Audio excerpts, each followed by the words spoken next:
you start with a white canvas, and that is the entire volume.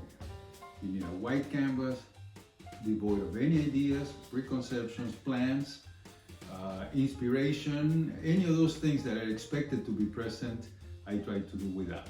A nice white, well-primed canvas is a big turn on. And then all of a sudden, you start thinking of colors, and you like the idea of a color, and you put it down, and then another color, and then you put it down, and then the interplay of colors calls for other colors.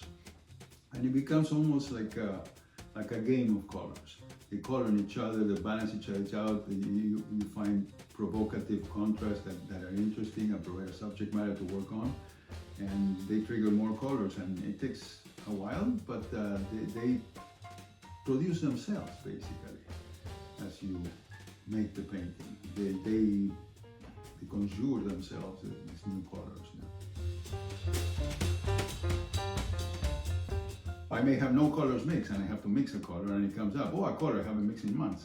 I know, but that's the color I want. You just thought of a color. Many times it's not just one color, it's a color combination. Two colors seem to be what really gets things going. The idea of two colors, of course, one goes first, but and it may change along the way, but the idea of two colors is very provocative, which is what really gets it going.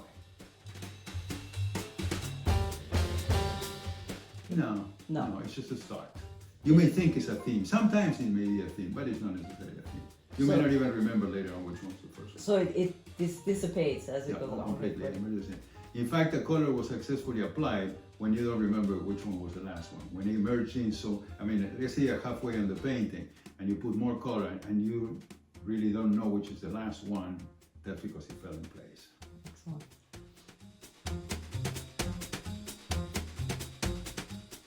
Absolutely. So it's like a ladder, it builds. Yeah, it's more like a counterpoint than a ladder. Yeah, it's very much what I would imagine is a musical composition. To say I'm not a composer, I have no experience whatsoever composing music, although I love music. But I expect it to be similar, you know, two notes and then more notes come in and they become a theme and stuff like that. With the colors is they start working with each other. They call on each other, and they're definitely balancing each other. Not only which is the color, but where they're placed. It has everything to do with it. But they're not necessarily adjacent. They could be high, low, middle. Oh yeah, they could be one on the top, on the bottom. It could be anywhere, but the distance between them is extremely relevant because they create a balance. So it's not random per se. Oh, no such a thing. Right. Not random at all. You get up with the idea of a color, you don't know what's going to happen. You don't know what the stroke is going to look like, where is it going to be. You just get up and you're going to, oh, let's put some green in there, this particular green, and you mix your green, all of a sudden you're applying the green, and you take a step back and you see where it's going to go, and you put it down. But you put it down without preconception where it's going to go. There's no sketch, there's no preconceived idea, there's no measuring of any kind. It just goes down, and you play by ear. Particularly if it's adjacent to another color and they're going to blend. I mean, you, through experience, you know more or less what to expect, but each time is different. Particularly a stroke itself, if it's fluid enough, sometimes they're very nice and straight, sometimes they're purposefully not straight because you require some kind of movement in here, like a wavy type of thing, some kind of motion. I enjoy that. So you don't know how it's going to fall, and sometimes you keep going and you keep going and you're straight and you're 5 minutes brushing the same thing over and over and over, and somehow it's just not doing it. Somehow you just keep going. You're enjoying the painting. You're painting one line and you keep going and looking for the right finish, and all of a sudden maybe the hand goes nuts or you relax the hand and you allow some flow, and all of a sudden it's a signature stroke that is gorgeous, and you go again and you just can't touch it anymore. Because it's there. When you can't touch it, you leave it alone. It rests. Yeah. I have no idea. They seem to be getting more complex in the same amount of space, in the same, I have gravitated to a 24 by 24 inches. I like that format very much. And they seem to be getting denser within those 24 by 24 inches. So I don't know, do what you want with that, but I don't know where it's going. I don't have a plan. I don't know, zero at all. I mean, I catch myself sometimes looking at the painting, tilting my head, And I realized, oh, that would be how it looks like if it's diagonal, but it's not a premeditated thing. It's not something that I do in order to accept a brush stroke or to come up with a brush stroke, nothing like that. I'm just painting. The fact that it's going to be rotated, if at all, it's just completely separate from the painting process. It just happens to work every time, and that's very interesting. But that's all. It doesn't influence you. The ones that work, because there is no pre-established thing. It's not that I like reds versus greens or blues or any particular choice of colors. It's not the case. If you look at the work, it's all different. One looks for interesting color combinations, the ones that are challenging. I mean, bland color combinations of, are just that. They're bland color combinations. I like combinations that are challenging, colors that are difficult to put next to each other, that produce adjacent jumps in light. They produce a flickering sometimes. They're very challenging. Pulsating. Yeah. Pulsating, and that animates the piece. It animated the original still lifes already, but with this, it's gone nuts because all these colors are pulsating. You hear music in the background. This thing is pulsating, and that is the essence of the work, really. The fact that it's alive somehow, through the vibration of colors, through the movement of the strokes themselves. Where's the joy coming from? What is that makes you so happy when people actually touch the work and spin it and reposition it? They make it their own. They actually, the moment they're repositioning, they are de facto making it their own. They are changing the piece and making it their own. It doesn't mean they have to take it home. But at that moment, it's their own piece. They're determining whether it's upside down or diagonal, whatever it is. And they're interacting with the work themselves. I don't have to be there. I could be looking from the other side of the room or through TV. It's not what it's a big turn on.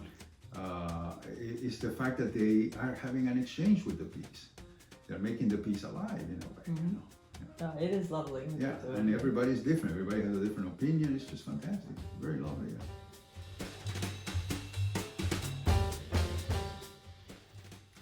Well, patterns are one thing and colors are another thing. We both react innately to both. I mean, in the case of horizontal lines, the way you put them upside down or diagonally, they change our perception. I mean, we are geared to horizontal lines. That's the world we inhabit is full of horizontal lines and gravity and so forth. So we are pre-programmed to survive in an environment where horizontal lines are the measure that we use to be able to survive, to be able to walk straight and the like. Right?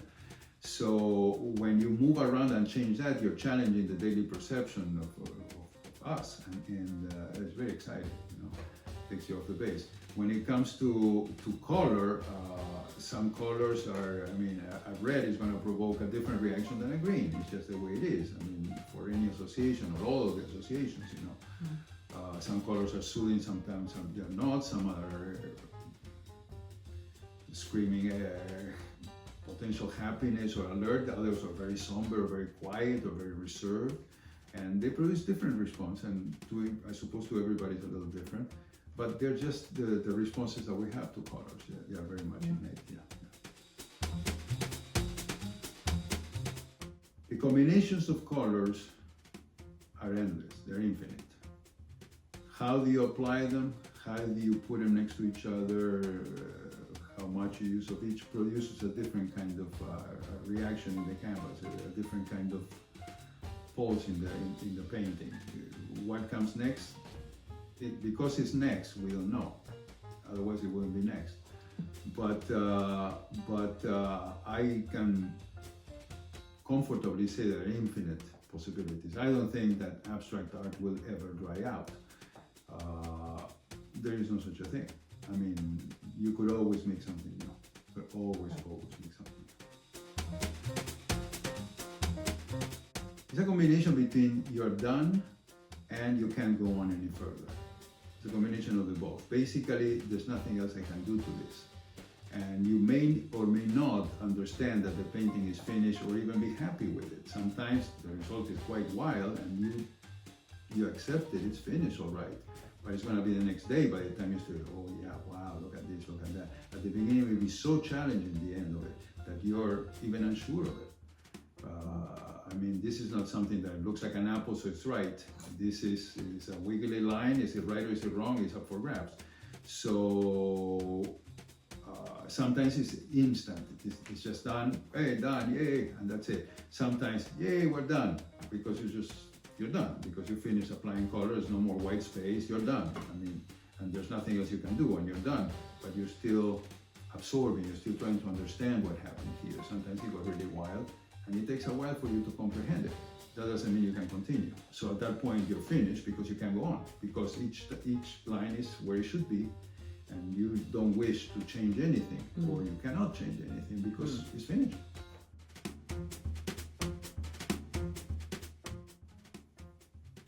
I don't know, it's a good question. I don't know, but it's there, all right. I mean, when you're painting, this color just happened. Oh, let's go with this red that I haven't used in whatever time. So you mix in your red, and you're excited because it's going to go there.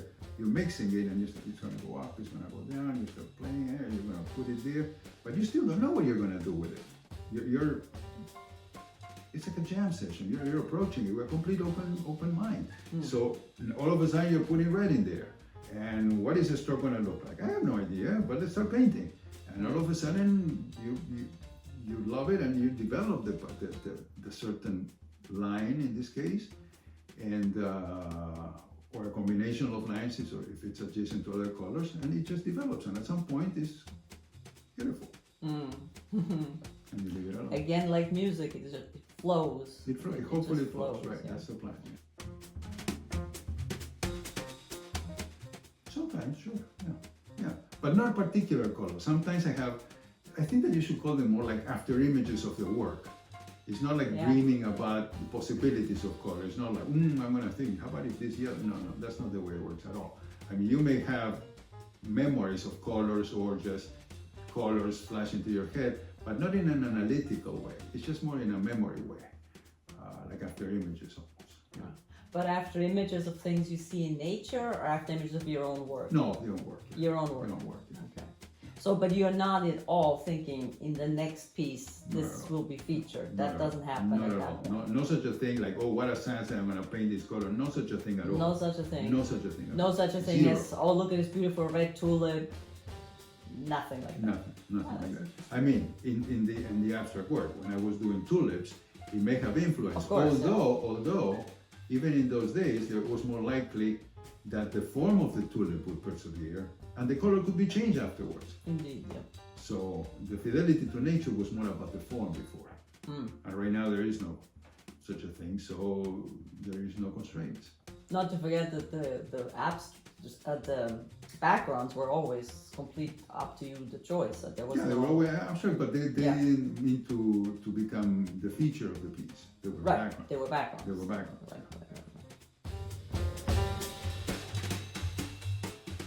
There are many questionable points. There are many points that are uncomfortably questionable. The more, the better. The more your gut wrenches, like, what was that? Oh, wow. Or you're in the middle of it and you have a violet. Oh, I'm gonna put orange. Oh, here we go. How am I gonna get out of that? And I get up and I put the orange down before I even have a chance to consider backing away from it. If I thought of something, whatever it is, I'll put it down. It goes. If I come up with a color, it goes down.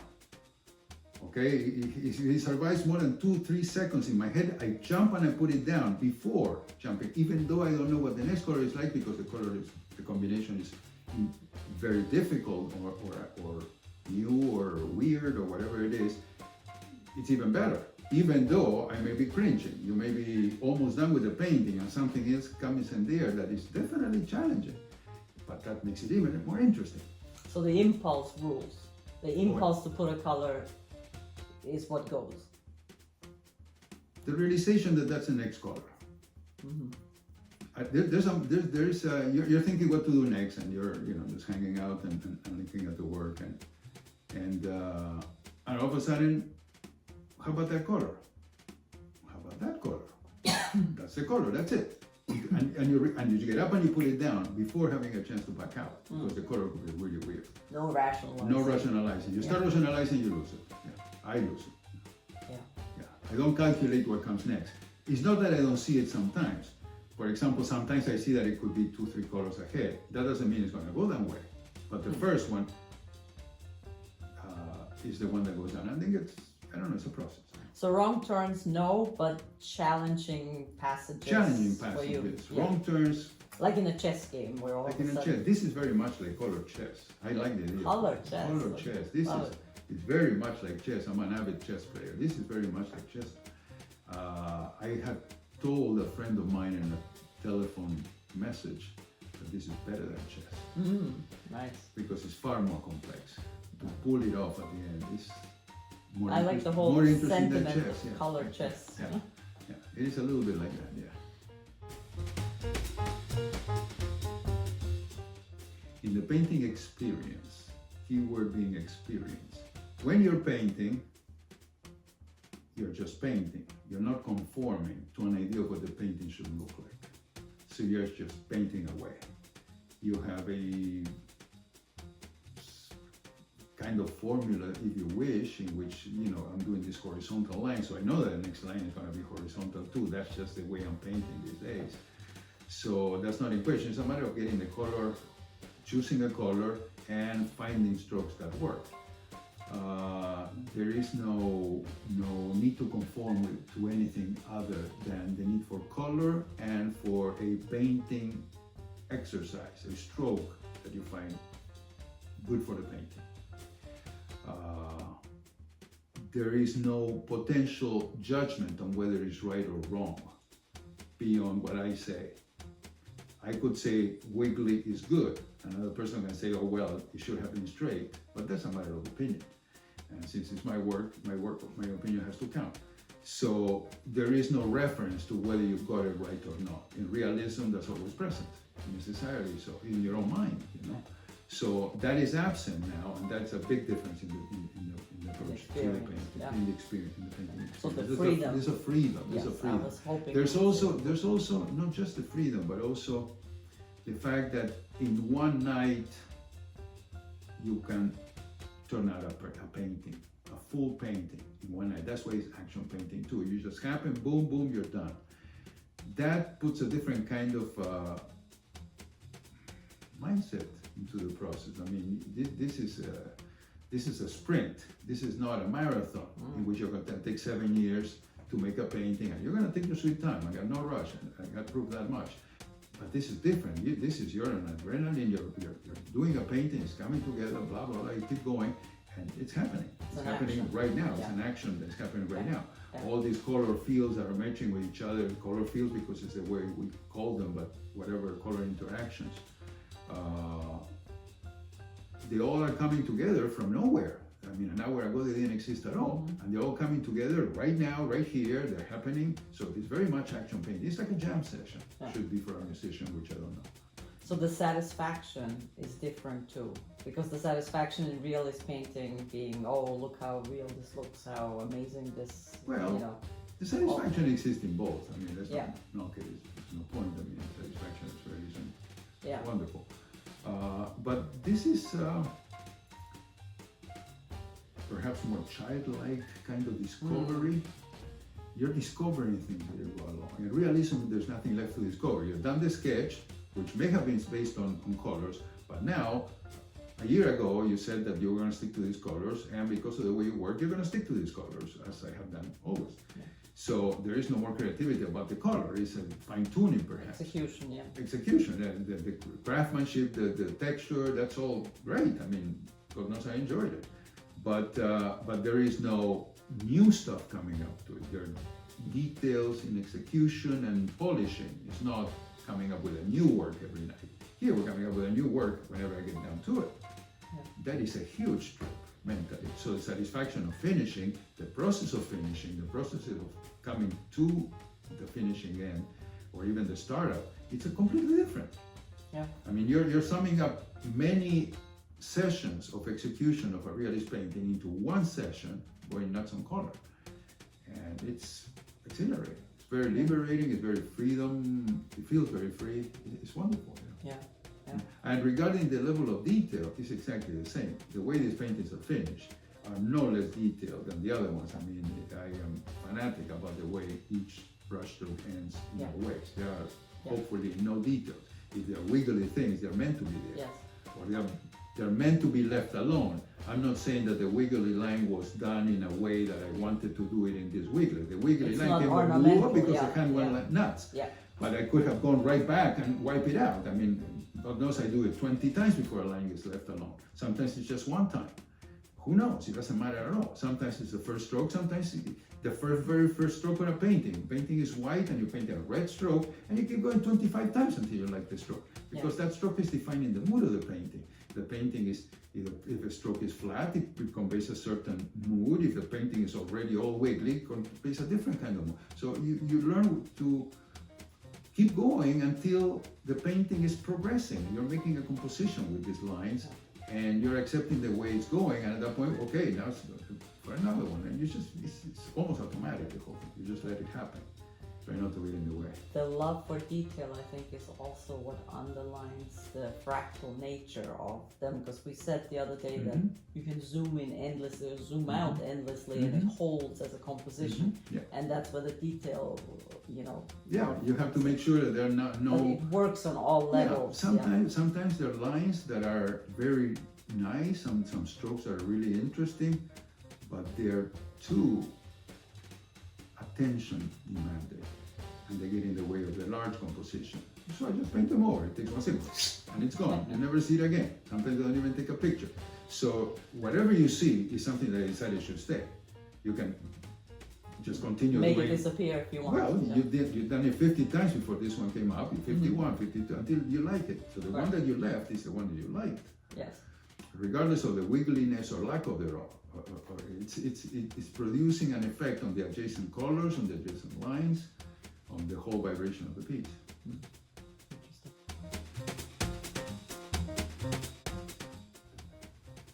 Yeah. Yeah. Message about it. I think that I expose my process as much as I can. I am very open in exposing how I work. I don't hide my techniques, I don't hide my thoughts. So if you want to say that I am leaving for the viewer my experience as open as possible, there it is. The intention of teaching, the intention of producing a certain result, no such a thing. I'm painting for the painting. I'm making a painting. This is what makes it so free. I do not have an agenda behind it. I am painting. Painting defined as grabbing a brush, dipping it in paint, sticking it on the canvas. Different colors, different ways, you have a painting. Like it, you don't like it. That's painting. Painting a flower is different. It's completely different. It's a completely different That's thing. why This you is have just painting. the childlike approach. It's very much a childlike Yeah, you approach. give a child a brush, you give him That's what a a child paper would do. and paint, Yeah. and that's it. That's right. Except that here you have the ability to do it either way, and you choose to do it this way, which requires the ability to stay free, which is very rewarding. Very, very rewarding. Yeah, when you can not pay attention to Conventions. or conventions that you have come to accept, your own conventions that you have made yourself, perhaps. Right. Yeah, the way you're supposed to do things, you know. Yeah.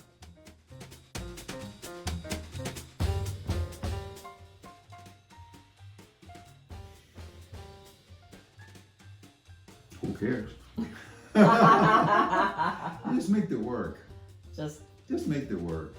The legacy is a compilation of what you did. Some people will like it, some people not. Some people may pay attention to not. Just do the work. Have a grand life, painting, doing what you want to do. And that's it. Don't worry End about all of the story. Well, I do worry. I mean, I do have a website that is manicured, and I finish my paintings well. And you make sure that they're well preservable. Exactly. That they're not, It's not. I there's no am mistakes. very aware of the effect Long of time. time, yeah. Exactly, and my will for the work to endure is the same as Preserve, any artist. I would like it to last forever. That's not new. Yeah. But it's not how you approach the work. Yeah. That's a consequence that it's up for grabs. It depends on too many elements, and there's little you can do to influence. Not to mention, there is no direction in which you should want to influence it, because it may not lead to a result that you think it will Exactly. lead to. So the less you pay attention to it, the better.